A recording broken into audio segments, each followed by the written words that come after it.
Sir lunch break తర్వాత వదిలేండి sir, class అంతా డెకరేషన్ చేసుకోవాలి మేము మధ్య నుంచి. క్లాస్ డెకరేషన్ మాత్రం ఎదిరిపోయిందిరా. ఏ సెక్షన్ వాళ్ళ కన్నా మనమే బాగా చేసుకున్నాం. అది రీచ్ కానీ సాంగ్ అని ప్రిపేర్ అవుదామా. ఒరే బాయ్స్ మనమే పాడట్లేదు, రేపు గోల్స్ వాళ్ళు పాడేస్తారు. మన క్లాస్ టీచర్ వచ్చి వాళ్ళు చూడండి ఎంత బాగా పర్ఫామ్ చేశారో, మీరే పర్ఫామ్ చేయలేదు అంటారా బాబు. అమ్మా రేపు స్కూల్ బ్యాగ్ అక్కర్లేదమ్మా, రేపు ఆగస్ట్ 15 కదా స్కూల్ సెలవు. పొద్దున్న 8 వచ్చామన్నారమ్మా. వైట్ డ్రెస్ ఎక్కడ పెట్టావు? నా షూస్ ఎక్కడమ్మా, తుడుచుకోవాలమ్మా. ఈవేళ స్కూల్ బస్ రాదు, డాడీ అదే పెట్టాలి. అమ్మా 5 రూపీస్ ఇవ్వమ్మా, జెండా కొనుక్కోవాలి. రేపు పొద్దున్న అందరూ పట్టుకొస్తారు. ఫ్లాగ్తో పాటు బ్యాచ్ కూడా తీసుకురండి, ఇక్కడ పెట్టుకుంటారు కదా అది. రేపు పొద్దున్న ఇది పెట్టుకుని వెళ్తాను నేను. రేపు సెలవే కదా, హోంవర్క్స్ రేపు చేసుకుంటాను. మా క్యారేజ్ అమ్మా అక్కర్లేదమ్మా బాబు, 10 వచ్చేస్తాను బేగా. ఒరే పీటీ సార్ లైన్లోకి వచ్చామంటున్నారు, హోస్టింగ్కి టైం అయిపోతుందంట.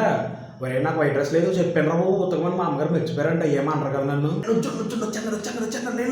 ఏంటి అది నేను చెప్పను, చెప్పినా మీకు అర్థం కాదు.